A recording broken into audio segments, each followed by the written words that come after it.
السلام علیکم ناظرین، امید ہے آپ خیریت سے ہوں گے۔ آج کی اس ویڈیو میں ہم حضرت ابراہیم علیہ السلام کا اپنے بیٹے حضرت اسماعیل علیہ السلام کو ذبح کرنے کا واقعہ بیان کریں گے۔ ناظرین کرام، شام سے ہجرت کے بعد جب حضرت ابراہیم علیہ السلام نے اپنی بیوی حضرت ہاجر علیہ السلام اور اپنے بیٹے حضرت اسماعیل علیہ السلام کو مکہ مکرمہ میں چھوڑ گئے تو اس کے بعد آپ کبھی کبھار اپنے اہل خانہ کو مکہ مکرمہ ملنے کے لیے جایا کرتے تھے۔ ایک دفعہ آپ علیہ السلام حج کے لیے آئے ہوئے تھے اور اس وقت حضرت اسماعیل علیہ السلام کی عمر مبارک 13 سال کی تھی۔ اس دوران حضرت ابراہیم علیہ السلام نے ایک حیرت انگیز خواب دیکھا۔ یہ خواب اس عظیم الشان پیغمبر کے لیے ایک اور آزمائش کو بیان کرتا تھا۔ انہوں نے خواب دیکھا کہ خدا کی طرف سے یہ حکم دیا گیا ہے کہ وہ اپنے اکلوتے بیٹے کو اپنے ہاتھ سے قربان کریں اور اس کو الوداع کریں۔ حضرت ابراہیم علیہ السلام وحشت زدہ خوف کی حالت میں خواب سے بیدار ہوئے۔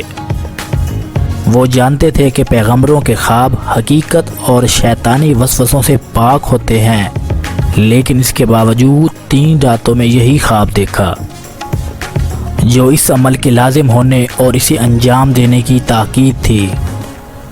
روایات میں آتا ہے کہ پہلی مرتبہ شب ترویہ یعنی 8 ذوالحج کو یہ خواب دیکھا اور عرفہ اور عید قربان یعنی 9ویں اور 10ویں ذوالحج میں خواب کا تکرار ہوا، لہٰذا اب ان کے لیے ذرا سا بھی شک باقی نہ رہا، کیونکہ یہ اللہ تعالیٰ کا قطعی فرمان تھا۔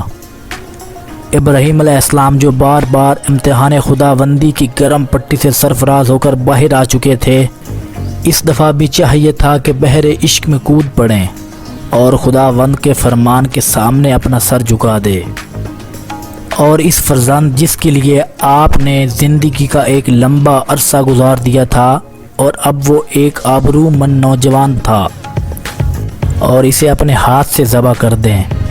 چنانچہ حضرت ابراہیم علیہ السلام نے اپنے بیٹے سے فرمایا، میرے بیٹے، میں نے خواب دیکھا ہے کہ میں تجھے ذبح کر رہا ہوں، اب تم بتاؤ کہ تمہاری اس بارے میں کیا رائے ہے۔ بیٹا بھی تو احسار کے اعلیٰ درجے پر فائز تھا، جس نے صبر و ایمان کا درس اسی درسگاہ میں پڑھا تھا۔ اس نے خوشی اور خلوص دل کے ساتھ اللہ تعالیٰ کے اس فرمان کا استقبال کیا اور جواب دیا، جو حکم ابا جان آپ کو دیا گیا اس کی تعمیل کیجئے، میری طرف سے آپ مطمئن رہیے، انشاءاللہ آپ مجھے صبر کرنے والوں میں سے پائیں گے۔ جب ابراہیم علیہ السلام اور اسماعیل علیہ السلام کے درمیان یہ گفتگو جاری تھی تو شیطان نے پاؤں مارے کہ کوئی ایسا داؤ کھیلوں کہ ابراہیم علیہ السلام اس میدان سے کامیاب ہو کر نہ نکلیں۔ کبھی وہ اسماعیل علیہ السلام کی ماں حضرت ہاجر علیہ السلام کے پاس آیا اور انہیں کہے کہ کیا تمہیں معلوم ہے کہ ابراہیم علیہ السلام نے کیا ارادہ کیا ہے؟ وہ چاہتا ہے کہ آج اپنے بیٹے اسماعیل علیہ السلام کو ذبح کر دے۔ حضرت ہاجرہ نے اسے جواب دیا کہ دور ہو جاؤ، ناممکن بات کو وہ کیسے پورا کر سکتے ہیں؟ کون سا ایسا باپ ہے جو اپنے بیٹے کو اپنے ہاتھ سے ذبح کر دے؟ شیطان نے اپنے وار جاری رکھتے ہوئے کہا کہ اس کا دعویٰ ہے کہ اس کے رب نے اسے یہ حکم دیا ہے کہ وہ اپنے بیٹے کو ذبح کرے۔ حضرت ہاجر علیہ السلام نے کہا کہ اگر خدا تعالیٰ نے انہیں یہ حکم دیا ہے تو پھر انہیں اللہ کے حکم کی اطاعت کرنی چاہیے، اور اللہ تعالیٰ کی رضا و تسلیم کے بغیر دوسرا کوئی چارہ نہیں ہے۔ اس کے بعد وہ حضرت اسماعیل علیہ السلام کے پاس آیا اور انہیں ورغلانے لگا۔ ان سے بھی اسے کچھ حاصل نہ ہو سکا، کیونکہ اس نے انہیں بھی تسلیم و رضا کا پیکر پایا۔ آخر میں حضرت ابراہیم علیہ السلام کے پاس آیا اور کہا، ابراہیم علیہ السلام، جو خواب تم نے دیکھا ہے وہ شیطانی ہے، تم اس کی اطاعت نہ کرو۔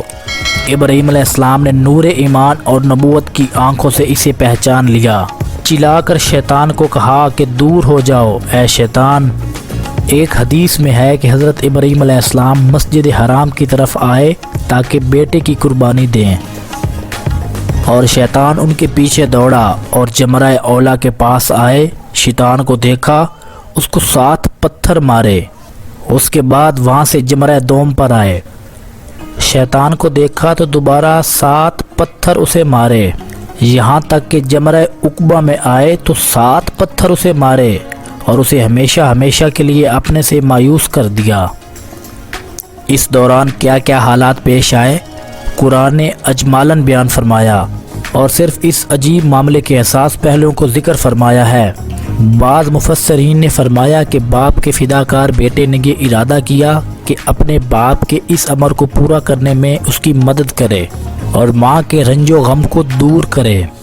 چنانچہ جس وقت مکہ کے گرم اور تپتے صحراؤں سے گزارتے ہوئے بیٹے کو قربان گاہ میں لائے تو باپ کو بیٹے نے کہا، ابا جان رسی کو مضبوطی سے باندھ دیجئے تاکہ میں فرمان خداوندی کو پورا کرتے وقت ہاتھ پاؤں نہ ہلا سکوں، مجھے ڈر ہے کہ اس سے کہیں میرے اجر میں کمی واقع نہ ہو جائے۔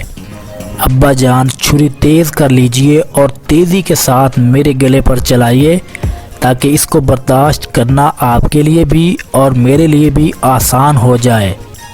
ابا جان میرا کرتا پہلے ہی میرے بدن سے اتار لیجئے تاکہ وہ خون آلودہ نہ ہو جائے، اس لیے کہ مجھے خوف ہے کہ میری ماں اسے دیکھے اور دامن صبر ان کے ہاتھ سے چھوٹ نہ جائے۔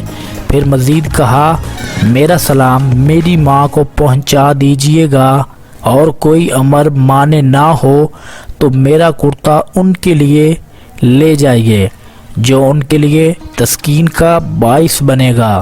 جب وہ اپنے بیٹے کی خوشبو سونگھیں گی اور جس وقت دل بے قرار ہوگا تو اس کو اپنی آغوش میں لے لیں گی، اس طرح ان کے درد دل میں کمی ہوگی۔ آخر میں وہ حساس لمحے آن پہنچے جب اللہ کے فرمان کی تکمیل ہوئی تھی۔ جب ابراہیم علیہ السلام نے اپنے بیٹے کو مقام تسلیم کو دیکھا تو انہیں اپنی آغوش میں لے لیا اور ان کے رخساروں کے بوسے لیے اور دونوں باپ بیٹا رونے لگ گئے اور اللہ کی رضا کو پورا کرنے کے لیے ان کا شوق ظاہر ہو رہا تھا۔ قرآن مجید نے اس معاملے کو ارشاد فرمایا کہ جب دونوں آمادہ اور تیار ہو گئے اور باپ ابراہیم علیہ السلام نے اپنے بیٹے کو کندھوں کے بل لٹا لیا تو بعض نے کہا کہ تلہ للجبین سے مراد یہ ہے کہ ان کی فرمائش پر ان کی پیشانی زمین پر رکھی کہ کہیں یہ نہ ہو کہ جب باپ اپنے بیٹے کے چہرے کو دیکھے تو جذبات و جوش میں نہ آ جائیں اور فرمان خداوندی کو پورا کرنے سے رک جائیں۔ بہرحال حضرت ابراہیم علیہ السلام نے چھری کو حرکت دی، تیزی اور طاقت کے ساتھ اسے اپنے بیٹے کے گلے پر پھیر دیا، حالانکہ روح ان کے ہجان میں تھی اور صرف اللہ تعالیٰ کا عشق ہی انہیں اس عمل کو پورا کرنے میں مدد کر رہا تھا۔ لیکن تیزدار چھری نے نرم و نازک لخت جگر کے گلے پر ذرا سا بھی زخم نہ کیا۔ حضرت ابراہیم علیہ السلام حیرت میں ڈوب گئے اور دوبارہ چھری کو چلایا، لیکن پھر بھی وہ کارگر ثابت نہ ہوئی۔ ہاں خلیل تو کہتے ہیں کہ کاٹ، لیکن خدا وند جلیل یہ حکم دے رہا ہے کہ نہ کاٹ، اور چھری تو صرف اسی کی فرما بردار ہے۔ اس موقع پر قرآن پاک میں ارشاد ہوتا ہے، اس وقت ہم نے ندا دی، ابراہیم علیہ السلام خواب میں جو حکم تمہیں دیا گیا تھا وہ تم نے پورا کر دیا۔ ہم نیکوکاروں کو اسی طرح جزا دیا کرتے ہیں، ہم انہیں امتحان میں کامیابی کی توفیق دیتے ہیں اور ہم ایسا بھی نہیں ہونے دیں گے کہ ان کا فرزند ارجمند ان کے ہاتھ سے چلا جائے۔ ہاں جو ہمارے حکم پر سر تسلیم خم کیے ہوئے ہیں اور اس کی نیکی کو اعلیٰ حد تک پہنچا دیا ہے، اس کی اس کے سوا کوئی جزا نہیں ہوگی۔ جس وقت یہ کام سر انجام ہو چکا تو جبرائیل علیہ السلام نے بلند آواز سے کہا، اللہ اکبر اللہ اکبر۔ تو ابراہیم علیہ السلام کے فرزند نے کہا، لا الہ الا اللہ واللہ اکبر، اور عظیم فداکار نے کہا، اللہ اکبر وللہ الحمد۔ اسی دوران اس غرض سے کہ ابراہیم علیہ السلام کا پروگرام نامکمل نہ رہ جائے اور اللہ تعالیٰ کی طرف سے قربانی بھی ہو جائے، اور ابراہیم علیہ السلام کی آرزو پوری ہو جائے تو اللہ تعالیٰ نے جنت سے ایک مینڈا بھیج دیا کہ ابراہیم علیہ السلام اپنے بیٹے کی جگہ اس کی قربانی کریں اور مراسم حج اور سرزمین مکہ میں آنے والوں کے لیے اپنی مبارک سنت چھوڑ جائیں۔ چنانچہ قرآن فرماتا ہے کہ ہم نے ذبح عظیم کو اس کا فدیہ قرار دیا۔ اس ذبح عظمت کی ایک نشانی یہ ہے کہ زمانہ گزرنے کے ساتھ ساتھ ہر سال یہ سنت زیادہ وسعت پا رہی ہے۔ اس وقت ہر سال ذبح عظیم کی یاد میں منا میں 20 لاکھ سے زیادہ جانوروں کو قربان کیا جاتا ہے اور اس یاد کو زندہ کیا جاتا ہے۔ اور بڑا مینڈا کس طرح دیا گیا، اس میں مفسرین کا اتفاق ہے کہ اسے جبرائیل علیہ السلام جنت سے اللہ کے حکم پر لے آئے تھے۔ بعض یہ بھی کہتے ہیں کہ وہ منا کے پہاڑوں سے نیچے اترا تھا۔ بہرحال جو کچھ بھی تھا وہ اللہ کے حکم اور اس کے ارادے سے تھا۔ خدا نے نہ صرف اس دن کے عظیم امتحان میں کامیابی پر حضرت ابراہیم علیہ السلام کی تعریف و توصیف کی، بلکہ اس کو ابراہیم علیہ السلام کی یادگار بنا دیا، جیسا کہ قرآن پاک میں اللہ رب العزت نے ارشاد فرمایا، ہم نے ابراہیم علیہ السلام کے نیک کام کو بعد کی امتوں میں باقی رہنے والا بنا دیا۔ وہ آنے والی سب نسلوں کے لیے بہترین نمونہ اور رہنما بن گئے، اور ہم نے ان کے طرز عمل کو رہتی دنیا کے لیے حج کی صورت میں جاودانی بنا دیا۔ وہ عظیم پیغمبروں کے باپ تھے اور امت اسلامی کے پیغمبر اسلام کے جد امجد ہیں۔ امید کرتا ہوں کہ آج کی ویڈیو آپ کو پسند آئی ہوگی۔ اگر ویڈیو پسند آئی ہے تو ویڈیو کو لائک اور شیئر ضرور کر دیں، چینل کو سبسکرائب ضرور کر دیں۔ اگلی ویڈیو تک کے لیے اللہ حافظ۔